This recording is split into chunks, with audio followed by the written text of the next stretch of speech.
लेकिन बाद में ये तो देखिए कोरोना के पॉइंट ऑफ व्यू से बोर्ड ने क्या किया कि टर्म 1 एंड टर्म 2 में आपके पूरे शेड्यूल को बांट दिया है। अप्रोक्सीमेटली 50% कोर्स टर्म 1 में आएगा और प्रोबेबली नवंबर या दिसंबर 2021 में आपका ये पेपर होगा और 90 मिनट्स का पेपर होगा। इसमें बेसिकली आपके एमसीक्यू क्वेश्चन आएंगे और ये एमसीक्यू क्वेश्चन में असर्शन एंड रीजनिंग टाइप के क्वेश्चन भी हो सकते हैं।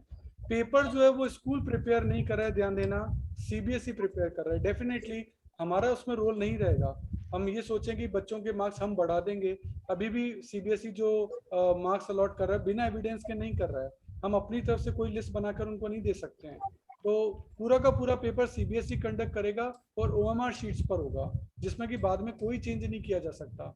ओएमआर शीट एक बार सबमिट हो गई, एग्जैक्टली आपके मार्क्स आएंगे। यही बात अगर अपन टर्म 2 में देखते हैं, वहां भी 50% आपका सिलेबस जो अप्रोक्सली रहेगा और ये एग्जाम मार्च एंड अप्रैल 2022 में अकॉर्डिंग टू कोरोना सिचुएशंस को देखते हुए होगा। और अगर ये ऑफलाइन हुआ तो ये 2 आवर्स का होगा, लेकिन अगर ये उस वक्त भी कोरोना पीरियड रहा तो हो सकता है ये ऑनलाइन हो और फिर ये 90 मिनट्स का ही रह जाएगा, जैसा कि टर्म 1 में हुआ था। ऑफलाइन अगर हुआ तो नॉर्मल अपना पेपर होगा, शॉर्ट आंसर लॉन्ग आंसर सभी आएंगे। और अगर ऑनलाइन हुआ तो फिर आपके एमसीक्यू क्वेश्चन ही आएंगे जैसे कि टर्म 1 में होते थे। यानी कोरोना पीरियड पे पूरी सिचुएशन बेस करेगी। कोरोना खत्म नहीं हुआ है, केवल अभी थोड़ा सा ऑफ हुआ है, अपन ये कह सकते हैं। तो सीबीएसई पेपर को करवाएगा जो टर्म 2 का होगा, और वो भी एज पर कंडीशन कि ऑफलाइन होता है तो रिटर्न हो जाएगा, अगर ऑनलाइन हुआ तो ये ओएमआर शीट में होगा।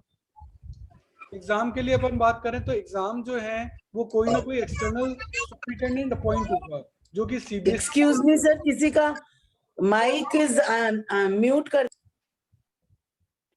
देखिए पेंडेमिक कंडीशन के कारण जो भी एग्जाम होंगे कोशिश है ऑफलाइन की, लेकिन जरूरी नहीं है ऑफलाइन हो पाए। इसलिए जो वेटेज है ना वो टर्म 1 एंड टर्म 2 में कैसे बांटा जाएगा उसको भी अपन को समझने की जरूरत है।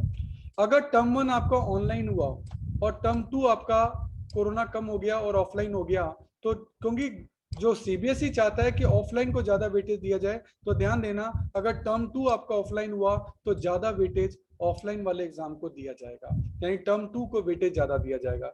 और मान लो टर्म 1 ऑफलाइन हुआ और टर्म 2 ऑनलाइन ही रहा, तो उस कंडीशन में क्योंकि ऑफलाइन टर्म 1 हुआ है तो मोर वेटेज जो है वो टर्म 1 को दिया जाएगा। यानी जो चीज ऑफलाइन पर रहेगी वो जो है उसको ज्यादा वेटेज दिया जाएगा, ये बात अपन को ध्यान रखनी है।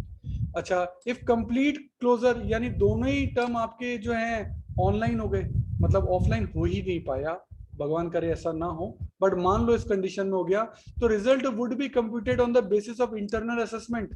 जो इंटरनल असेसमेंट हम यहाँ लेंगे एग्जाम में, प्रैक्टिकल एग्जाम होंगे, प्रोजेक्ट वर्क होंगे, थ्योरी मार्क्स वगैरह जो भी यहाँ होंगे उसके बेसिस पर होगा। लेकिन ध्यान दीजिएगा इसमें भी पूरी वैलिडिटी रहेगी। ऐसा नहीं हो सकता कि बच्चे क्लास में आए ही नहीं है, पढ़े नहीं है और ऐसे ही उनको मार्क्स दे दिए जाए, क्योंकि सीबीएसई ऐसे मार्क्स अलाउड नहीं करेगा, वो उस चीज का एविडेंस मांगेगा। सो प्लीज आप इस बात को समझें।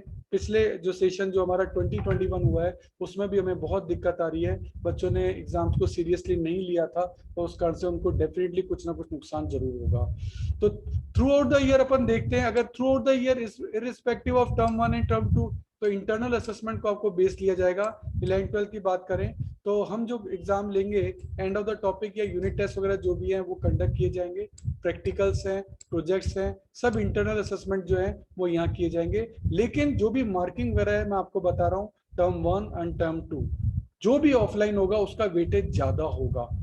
लेकिन इसका मतलब ये नहीं है कि जो ऑनलाइन होगा उसका वेटेज नहीं होगा, वेटेज कम होगा लेकिन वेटेज होगा। इसलिए आपको सीरियसली तो उन एग्जाम्स को लेना ही पड़ेगा, यू हैव नो ऑप्शन। तो जो लोग क्लास में नहीं आ रहे हैं ध्यान दीजिएगा, जो लोग